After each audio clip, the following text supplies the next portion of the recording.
जल्दी से लाइव आ जाइए। क्या सभी को आवाज सुनाई दे रही है मेरी?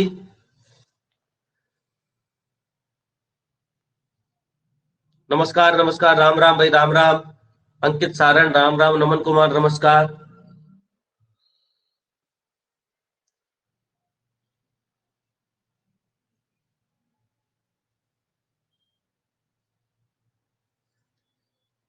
बिल्कुल बिल्कुल बिल्कुल बिल्कुल।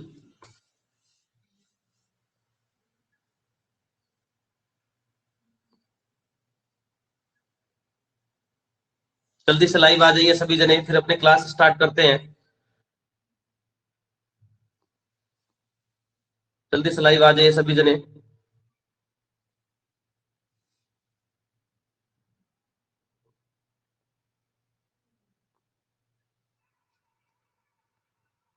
Good evening, good evening, good evening. Preeti, good evening, very good evening सभी को। सभी को गुड इवनिंग। जल्दी से लाइव आ जाइए, क्लास स्टार्ट करते हैं आज की।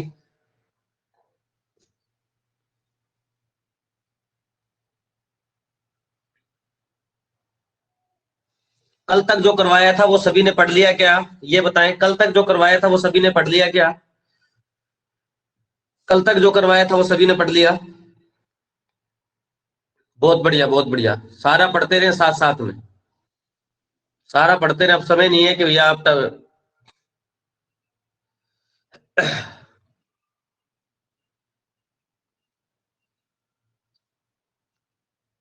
Good evening, good evening Raveena, good evening.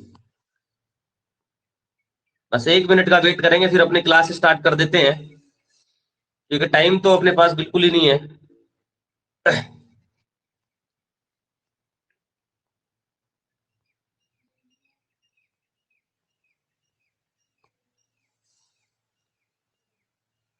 Virendra भी आ चुके हैं, वीरेंद्र पूनिया।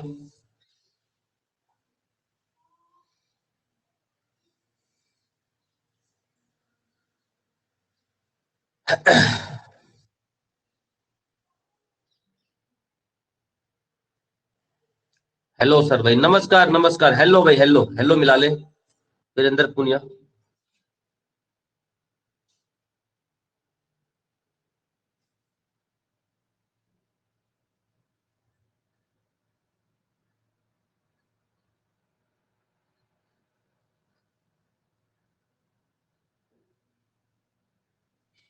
चलो बिना समय को बर्बाद किए, बिना समय को बर्बाद किए अपनी आज की क्लास स्टार्ट करते हैं।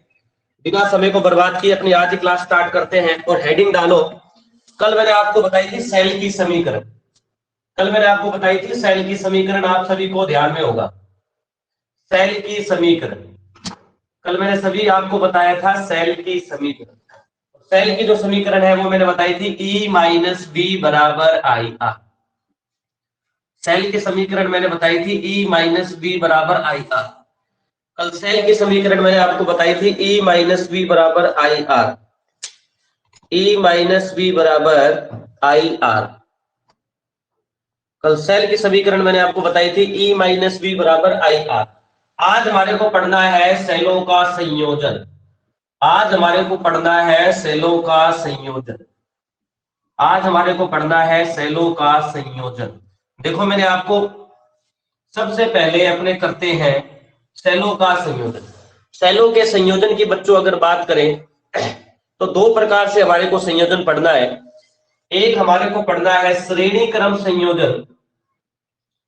एक हमारे को पढ़ना है श्रेणी क्रम संयोजन, सेलों का श्रेणी क्रम संयोजन। और दूसरा हमारे को पढ़ना है समांतर क्रम संयोजन। दूसरा हमारे को क्या पढ़ना है? समांतर क्रम संयोजन। एक हमारे को पढ़ना है श्रेणी क्रम संयोजन, और दूसरा हमारे को पढ़ना है समांतर क्रम संयोजन। सेलों का श्रेणी क्रम संयोजन, और एक हमारे को क्या पढ़ना है? सेलों का समांतर क्रम संयोजन। सेलों का श्रेणी क्रम संयोजन, और एक हमारे को क्या पढ़ना है? सेलों का समांतर क्रम संयोजन। सेलों का समांतर क्रम संयोजन। सबसे पहले बच्चों अपने बात करते हैं श्रेणी क्रम संयोजन की। सबसे पहले अपने बात क्या करेंगे? श्रेणी क्रम संयोजन की। सेलों का कौन सा क्रम संयोजन पढ़ रहे हैं? श्रेणी क्रम संयोजन। ठीक है, तो ध्यान से देखेंगे श्रेणी क्रम संयोजन। यानी अब हमारे को इसमें क्या करना है, सेलों को जो किसमें जोड़ना है, श्रेणी क्रम में जोड़ना है। सेलों को किसमें जोड़ना है, श्रेणी क्रम में जोड़ना है। सेलों को श्रेणी क्रम में जोड़ोगे तो देखो, जैसे कि मान लो ये आपका एक सेल हो गया, प्लस माइनस विद्युत भाग बल इसका, और इसका आंतरिक प्रतिरोध कितना हो गया, R1। ये पहला सेल हो गया, और इसके साथ में क्या है, दूसरा सेल जोड़ दिया प्लस माइनस E2, और इसका आंतरिक प्रतिरोध क्या हो गया, R2। ये जोड़ दिया दूसरा सेल, और दोनों सेलों को जोड़ दिया, तो सेलों से बनने वाली धारा को आप किस में भेजोगे, R में। सेलों से बनने वाली धारा को आप किस में भेजोगे, R में। ठीक है, तो ये आपका बाह्य प्रतिरोध हो गया कैपिटल R। आपको पता है ये आपका कौन सा होगा, ये आपका होगा सेल नंबर 1। ये तो हो गया सेल, आपको पता है, तो ये आपका हो गया सेल नंबर 1, ये तो आपका हो गया सेल 1। ठीक है, और ये वाला जो है आपका, ये दूसरा, ये आपका कौन सा हो गया, सेल नंबर 2। ये आपका कौन सा हो गया, सेल नंबर 2। यानी दो सेल है, और दोनों सेलों को कौन से क्रम में जोड़ा है, श्रेणी क्रम। सेल ए का विद्युत वाहक बल जो है वो क्या है, E1, और आंतरिक प्रतिरोध कितना है, R1। दूसरे सेल का विद्युत वाहक बल कितना है, E2, और आंतरिक प्रतिरोध कितना है, R2। एक चीज श्रेणी क्रम में दोनों सेलों से बनने वाली धारा जो होती है वो I होगी, और ये धारा जो होगी ये इसमें से बहेगी, और इसमें से इस तरीके से बहेगी। तो मैंने आपको पहले ही बताया था कि श्रेणी क्रम संयोजन की खास बात क्या होती है। श्रेणी क्रम संयोजन में प्रवाहित धारा जो होती है वो एक समान होती है, लेकिन पहले सेल के कारण जो विद्युत भाग बल आएगा इस पर, पहले सेल के कारण आएगा V1 और दूसरे सेल के कारण आएगा V2। यानी दोनों सेलों के कारण R के सिरों पर जो विभवांतर होता है वो अलग अलग होता है। पहले वाले सेल के कारण विभवांतर R पर आएगा V1, दूसरे सेल के कारण विभवांतर आएगा V2, लेकिन दोनों सेलों के कारण जो इसमें बहने वाली धारा होगी बाह्य प्रतिरोध से, वो क्या होगी, समान। यानी इस संयोजन की अगर अपने खास बात देखें, इस संयोजन की खास बात देखें तो दो ही खास बात होती है। श्रेणी क्रम संयोजन में मैंने आपको पहले ही बताया था, श्रेणी क्रम संयोजन में मैंने आपको पहले ही बताया था कि प्रवाहित धारा जो होती है वो एक समान होती है। तो आप क्या बोलोगे, R से प्रवाहित धारा, R से प्रवाहित धारा क्या होती है, समान होती है। R से प्रवाहित धारा क्या होती है, समान। यानी दोनों सेलों के द्वारा R से बहने वाली धारा क्या होती है, एक समान होती है। ठीक है, अगर धारा एक समान है, I एक समान है, धारा एक समान है, तो V क्या होगा, अलग अलग। श्रेणी क्रम में R पर उत्पन्न विभवांतर जो होता है दोनों सेल के कारण, R पर उत्पन्न विभवांतर दोनों सेलों के कारण उत्पन्न विभवांतर जो होता है वो क्या होता है, अलग अलग। बिल्कुल सिंपल तरीके से क्या होता है, अलग अलग होता है। यानी पहले सेल के कारण जो R पर विभवांतर आया है वो V1 आया है, और दूसरे सेल के कारण R पर जो विभवांतर आया है वो V2 आया है, और दोनों विभवांतर इस पर जब लगते हैं तो क्या आता है, V1 प्लस V2। तो दोनों सेलों के कारण R पर कुल विभवांतर किसके बराबर आया, V1 प्लस V2। तो आप क्या लिखोगे, अतः R पर कुल विभवांतर, अतः R पर कुल विभवांतर कितना होगा, तो R पर कुल विभवांतर आएगा V1 प्लस V2। यानी दोनों सेलों के कारण R पर यानी बाह्य प्रतिरोध पर जो विभवांतर आएगा वो कितना आएगा, V1 प्लस V2 आएगा। दोनों सेलों के कारण R पर जो विभवांतर आएगा वो कितना आएगा, V1 प्लस V2 आएगा। यानी कुल विभवांतर V1 क्या है, सेल 1 के कारण विभवांतर R पर, तो कुल तो ये हो गया V1 क्या है, सेल 1 के कारण R पर, सेल 1 के कारण, ठीक है, किस पर, R पर। और V2 जो है वो किस पे होगा, ये V1 हो गया, और V2 क्या होगा, सेल 2 के कारण, सेल 2 के कारण R पर। यानी दोनों सेलों के कारण जो विभवांतर आएगा वो क्या आएगा, R पर आ गया। सेल इसके कारण आएगा V1 और इसके कारण आ गया V2। यानी यही होता है श्रेणी क्रम संयोजन सेलों का, एक ऐसा संयोजन जिसमें प्रत्येक सेल द्वारा R पर प्रवाहित धारा का मान समान होता है, परंतु उसके उत्तर विभवांतर जो होता है वो क्या होता है, अलग अलग होता है। सेल का श्रेणी क्रम संयोजन कहलाता है। मैंने आपको बोला था कि अगर आप प्रतिरोधों का संयोजन पढ़ लोगे आसानी से तो आपको सेल के या संधारित्र के संयोजन में किसी प्रकार की कोई भी दिक्कत नहीं आएगी। पहले बताइए आपको समझ में आया क्या यहां तक? फिर अब हम जुगाड़ करेंगे V1 और V2 का, जल्दी से बताएं।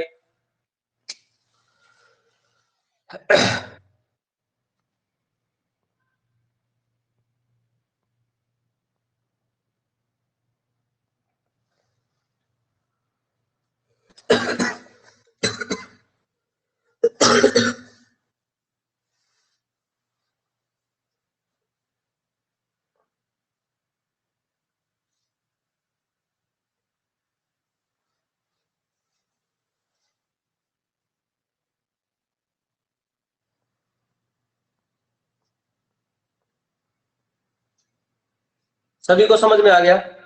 आज बच्चे लाइव कम है, आज बच्चे लाइव कम है, शायद कोई कहीं ना कहीं बिजी होगा यार। देखो आज के टाइम में बिजी बहुत है लोग।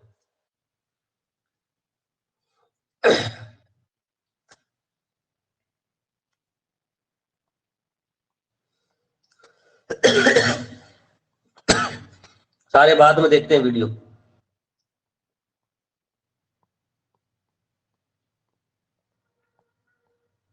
चलो यहां तक सभी को समझ में आ गया, पर अपना काम है करवाने का, अपने तो कंटिन्यू करवाते रहेंगे काम।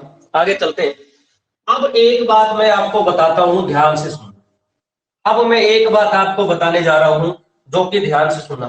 आपने डायग्राम देख लिया अच्छे तरीके से।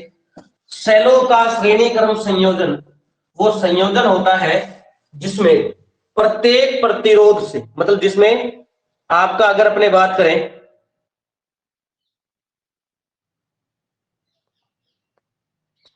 ठीक है, अब अपने बात करें तो सबसे पहले देखो, आपने देखा आर पर कुल विभांतर कितना आया, आर पर कुल विभांतर कितना आया। अगर आप ध्यान से देखोगे ना तो दोनों डेरिवेशन जो है ना सेल वाले, वो दोनों डेरिवेशन बड़े आसानी से क्लियर हो जाएंगे, इसलिए आराम से देखो कितना आया।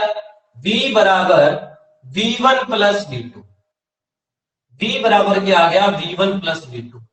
एक बार इसको दे दो समीकरण नंबर एक, एक बार इसको क्या दे दो, समीकरण नंबर एक। अब आप लिखो सेल एक के लिए, सेल एक के लिए जैसे उस दिन लिखा था R1 के लिए, वैसे सेल एक के लिए देखते जाना खाली। सेल एक के लिए आपको पता है, चूंकि सेल की समीकरण क्या होती है, E माइनस बी बराबर आई आर।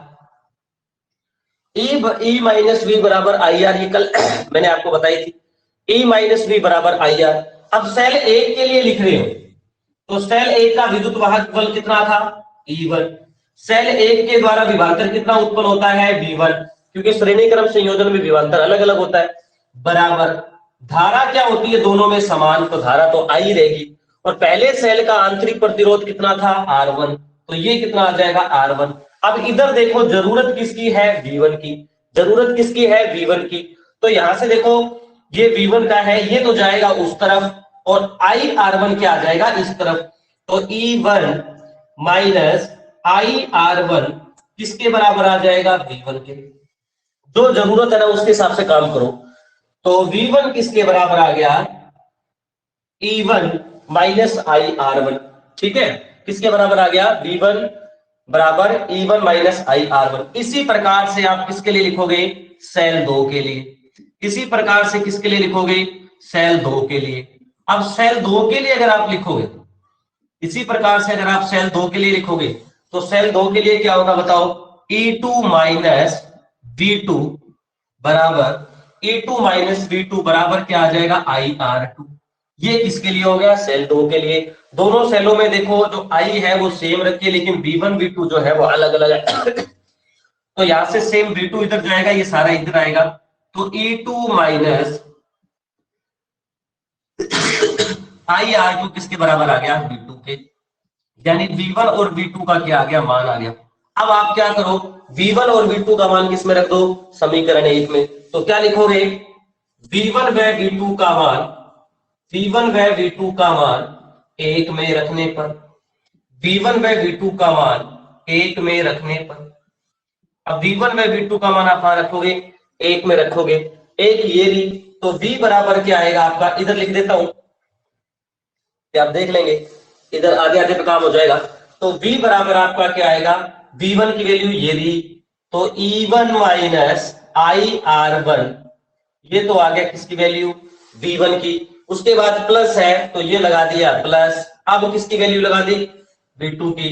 तो E2 माइनस क्या आ जाएगा, आई आर टू। E2 माइनस क्या आ जाएगा, आई आर टू।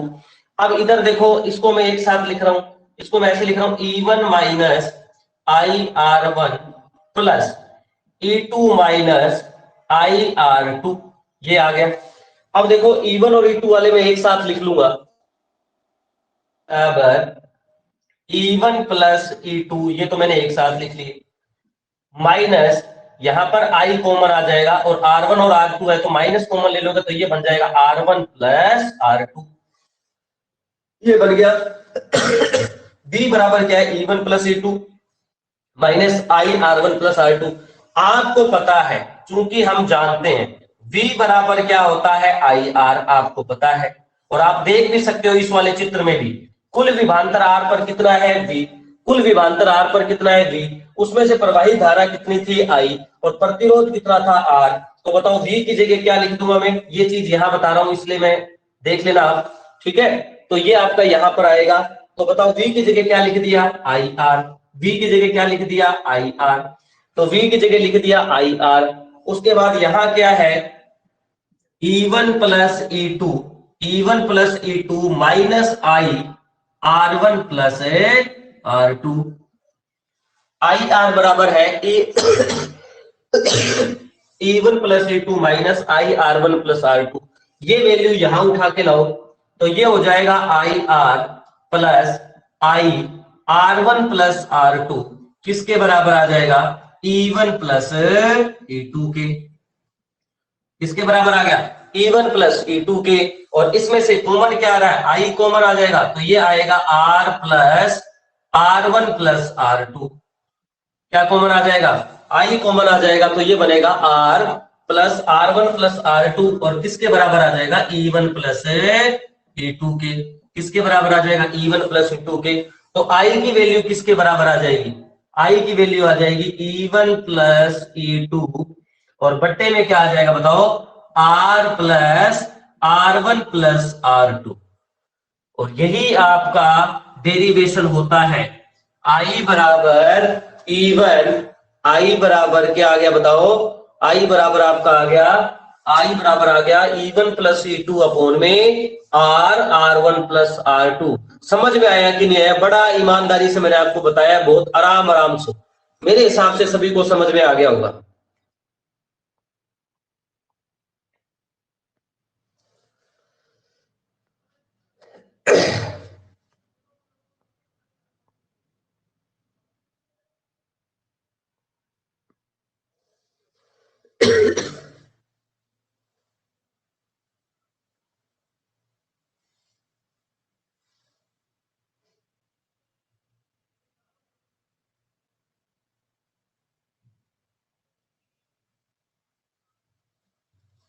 बोलो समझ में आया, एक बार देख लो इसको, जब तक मैं इंक डाल लेता हूँ,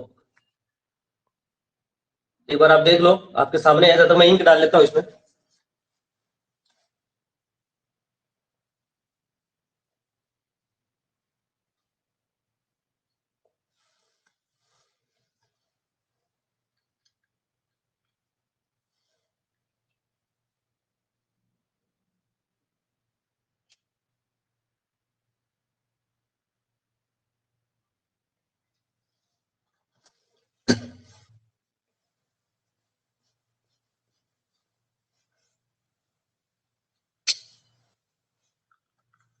बताओ समझ में आ गया क्या सभी को, जल्दी से बताएं।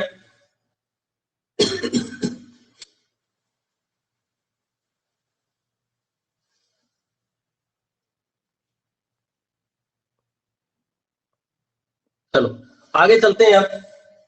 अब देखो, आई बराबर आपका आया, आई बराबर आपके पास क्या आया, आई बराबर आपके पास आया, ठीक है, आई बराबर आपके पास आता है, आई बराबर आपके पास आया है क्या, आई बराबर आपके पास आया है E1 प्लस E2 और बटे में R plus R1 plus R2। ठीक है। अगर आप विद्युत वाहक बलों का तुल्य निकाले तो E1 प्लस E2 जो है, यानी अगर आप E तुल्य लिखेंगे ना, E तुल्य यानी सेलों के विद्युत वाहक बलों का तुल्य, तो वो होगा E1 प्लस E2। श्रेणी क्रम संयोजन में E तुल्य किसके बराबर होता है? E1 प्लस E2 के। और अगर R तुल्य निकालेंगे, मतलब आंतरिक प्रतिरोधों का तुल्य, तो वो किसके बराबर होगा? R1 प्लस R2 के। इसलिए आपका फॉर्मूला क्या आ जाएगा? I बराबर E तुल्य बटे में R प्लस E तुल्य बटे में क्या आ जाएगा आपका? R प्लस R तुल्य आ जाएगा। तो I किसके बराबर आ गया? E तुल्य बटे में R प्लस R तुल्य। और ये आपका श्रेणी क्रम संयोजन क्या हो गया? खत्म हो गया। ये आपका श्रेणी क्रम संयोजन क्या हो गया? खत्म। समझ में आया सभी को बच्चों? सेलों का श्रेणी क्रम संयोजन।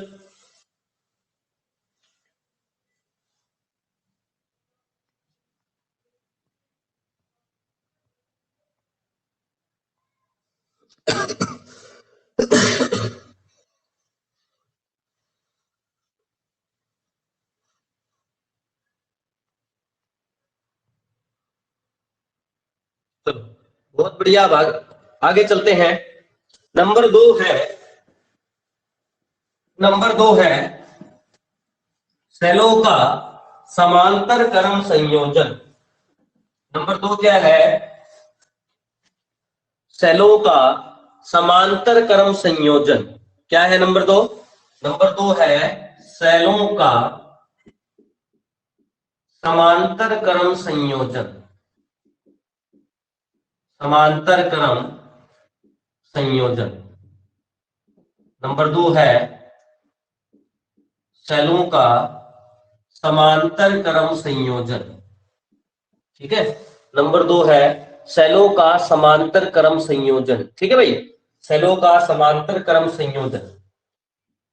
सेलों का समांतर क्रम संयोजन। समांतर क्रम संयोजन के अंदर क्या होता है कि दोनों सेल जो होते हैं वो समांतर क्रम में जुड़े होंगे। ऐसे जैसे कि मान लो एक सेल आपका ये हो गया प्लस माइनस E1 और आंतरिक प्रतिरोध हो गया इसका R1।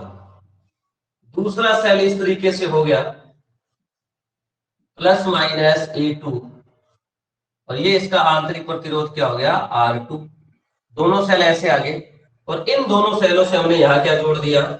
दोनों से जुड़ा होता है, ये दोनों के कोने एक में जुड़ रहे हैं, तो ये आपका क्या आ गया? बाह्य प्रतिरोध। और ये आपका क्या आ गया? कैपिटल R आ गया। अब इधर देखो, ये आपका सेल 1 हो गया, पूरा ही होता है ना सेल का आंतरिक प्रतिरोध। और ये आपका सेल कौन सा हो गया? 2। तो ये तो आपका सेल नंबर 1 हो गया, ये आपका सेल नंबर 1 हो गया। ठीक है। और उसके बाद अगर अपने बात करें, ये कौन सा हो जाएगा? Cell number 2। कौन सा हो गया? Cell number 2। ये आपका सेल नंबर 2 हो गया भाई। ठीक है। अब इससे जो बनेगी धारा वो जाएगी I1। तो यहां पर भी I1 पहुंचेगी पहले सेल से, और इससे जो धारा बनेगी वो I2 जाएगी। तो दोनों जुड़ के जाएंगे तो क्या हो जाएगी? I1 plus I2। यानी R में से कुल कितनी जाने वाली है? R में से कुल कितनी जाने वाली है? जाएगी कितनी? I1 plus I2। और I1 प्लस I2 को अपने I मान लेंगे। I1 प्लस I2 ये यहां पर जाएगी I1 प्लस I2, और फिर से बट जाएगी वापस ये किसमें? I2 में, और ऊपर किसमें चली जाएगी? I1। और ये ऐसे घूमती रहेगी, इस तरीके से धारा घूमती है। उसके बाद बात करें, लेकिन दोनों सेल समांतर क्रम में। अब ये तो कंफर्म होगी कि इन दोनों सेलों के कारण जो इसमें धारा जाएगी वो I1 I2 यानी E1 और E2 से R से बहने वाली धारा क्या है? अलग अलग। लेकिन दोनों के कारण जो विभवांतर होगा वो सेम होगा, यानी किसके बराबर होगा? B के बराबर होगा। यानी दोनों सेलों के कारण। तो यहां पर अगर अपने पॉइंट लिखें तो क्या लिखेंगे बताओ? खास बात क्या आएगी सामने? खास बात यही सामने आएगी। पहली खास बात यही होगी कि आर के सिरों पर जो विभवांतर होगा वो क्या होगा? समान। यानी आर पर विभवांतर जो होगा वो क्या होगा? समान होगा। यही बात है। आर पर जो विभवांतर होगा वो क्या होगा? समान। यानी वी क्या होगा? समान। अगर v समान है तो i क्या होगा, अलग अलग। अलग अलग है भी, देखो इससे i1 जा रही थी, इससे i2, यानी दोनों अलग अलग भेज रहे हैं। तो R से दोनों सेलों के द्वारा जो धारा बनी है, R से प्रवाहित धारा जो होगी वो क्या होगी, अलग अलग। प्रवाहित धारा जो होगी वो क्या होगी, अलग अलग। यानी कहने का मतलब ये है, R के सिरों पर जो विभवांतर है दोनों सेलों के द्वारा वो तो समान रहेगा। विभवांतर क्या रहेगा भाई, समान। विभवांतर तो समान रहने वाला है, लेकिन जो प्रवाहित धारा है, प्रवाहित धारा है वो क्या रहेगी, अलग अलग। प्रवाहित धारा है वो क्या रहेगी, अलग अलग। तो अब बताओ आर से कुल प्रवाहित धारा कितनी होगी दोनों सेलों के कारण, I1 प्लस I2, क्योंकि एक से जा रही है I1 और दूसरे से कितनी जा रही है, I2। तो क्या लिखोगे बताओ, आर से प्रवाहित कुल धारा।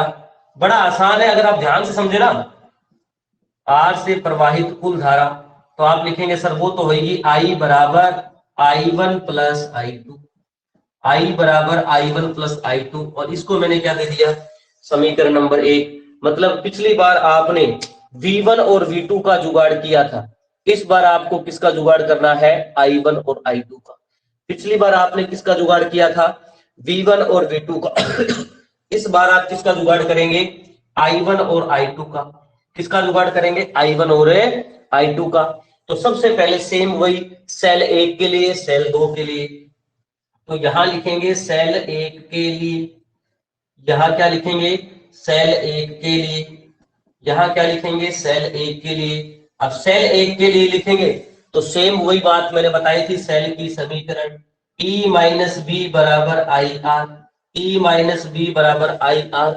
अब सेल 1 के लिए जब ये समीकरण लिखेंगे तो क्या होगा, सेल 1 का विद्युत वाहक बल कितना है, E1, तो यहां आ जाएगा E1। सेल 1 के कारण विभवांतर दोनों आर पर, दोनों के कारण विभवांतर क्या होता है, V, यानी V सेम होगा तो V का तो V आ जाएगा। इसके कारण प्रवाहित धारा कितनी है, I1, जो इसमें से जाएगी, तो ये आ जाएगा I1। इस सेल का आंतरिक प्रतिरोध कितना है, R1, तो ये हो गया R1। जरूरत किसकी पड़ने वाली है, I1 और I2 की, तो I1 निकालो, सीधा निकल जाएगा। तो I1 बराबर क्या आ जाएगा, E1 माइनस बी बटे R1। I1 की वैल्यू किसके बराबर आ जाएगी, E1 माइनस बी बटे R1। ये वैल्यू किसके बराबर आ गई बताओ, I1 की। ये वैल्यू किसके बराबर आ गई, I1 की। इसी प्रकार सेल 2 के लिए आप लिखोगे, किसके लिए लिखोगे, सेल 2 के लिए। इसी प्रकार सेल 2 के लिए जब आप लिखोगे, किसके लिए लिखोगे, सेल 2 के लिए लिखोगे, तो सेल 2 के लिए समीकरण क्या आएगी बताओ, E2 माइनस बी बराबर क्या आ जाएगा, I2 और R2। E2 माइनस बी बराबर क्या आ जाएगा, I2 R2। अब यहां से किसकी वैल्यू निकालोगे, I2 की, तो यहां पर क्या आ जाएगा, E2 minus B upon R2, E2 minus B upon R2। तो I1 और I2 का मान आ गया, I1 की वैल्यू आई है E1 minus B upon R1 और I2 की वैल्यू आई है E2 minus B upon R2। यहां तक सभी को समझ में आया क्या, जल्दी से बताएं। फिर अब I1 और I2 का मान किसमें रखना है, समीकरण नंबर 1 में, जल्दी से बताएं।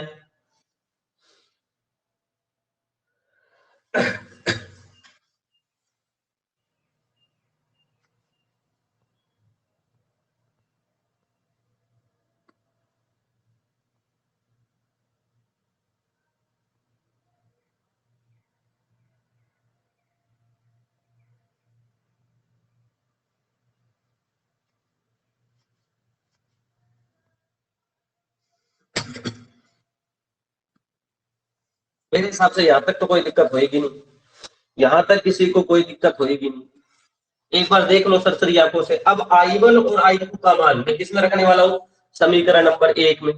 I1 व I2 का मान किसमें रखने वाला हूं, समीकरण नंबर 1 में। बिल्कुल बिल्कुल, बहुत बढ़िया तरीके से मैं बता रहा हूं आपको। I1 व I2 के मान किसमें रखोगे, समीकरण नंबर 1 में।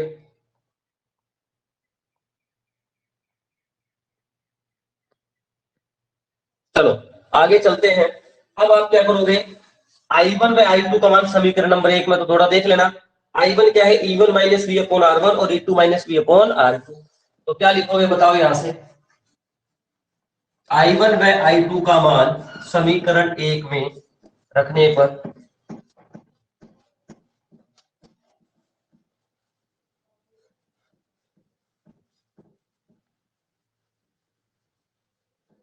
ठीक है, तो क्या लिखोगे बताओ।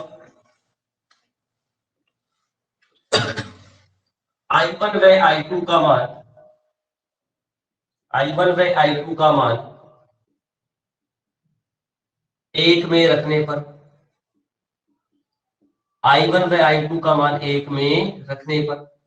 अब समीकरण 1 जो है वो आपको पता है किसके बराबर है। आज मेरे को लगता है बहुतों का नेट खत्म हो रहा है, आज मेरे को लगता है कई नेट पहले ही खत्म करके बैठ गए, क्योंकि घर पे थे, छुट्टी मार रहे थे घर पे, तो नेट ही खर्च किया है, करा किया है। तो आई बराबर क्या होता है, I1 प्लस I2। ये तो बनी बनाई बात है, घर पे रहोगे तो नेट खर्च करोगे ही करोगे, क्यों, और तो कुछ करना नहीं तुम्हारे को। तो आई बराबर क्या होगा, I1 की value E1 minus B upon R1, E1 minus B upon R1 plus I2 की वैल्यू क्या होगी, E2 minus B upon R2, E2 minus B upon R2।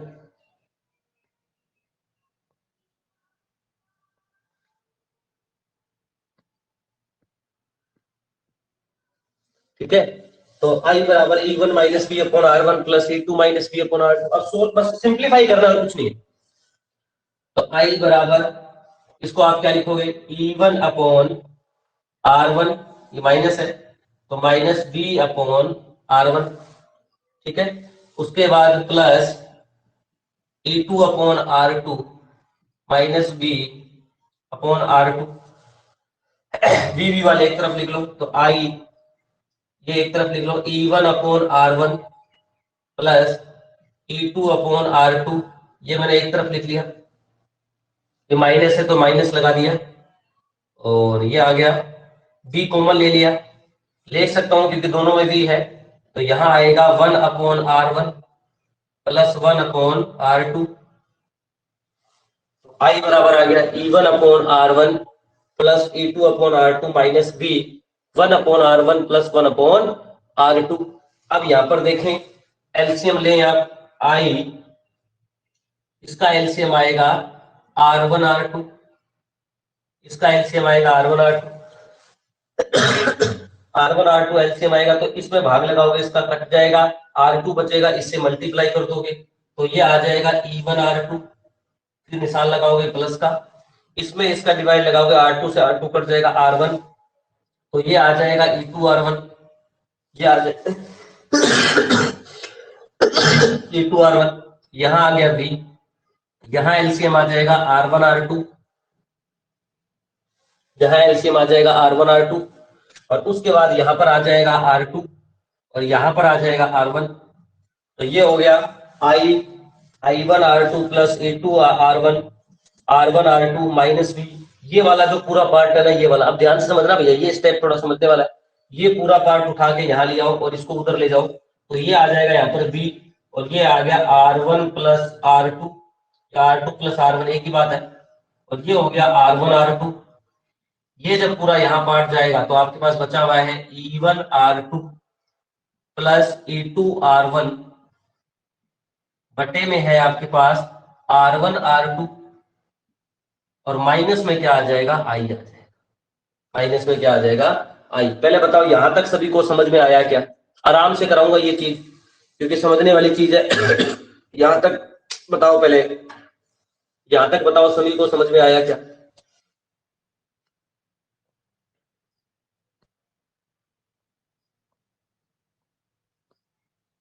बहुत बढ़िया, बहुत बढ़िया, समझ में आना चाहिए, ये इंपॉर्टेंट है।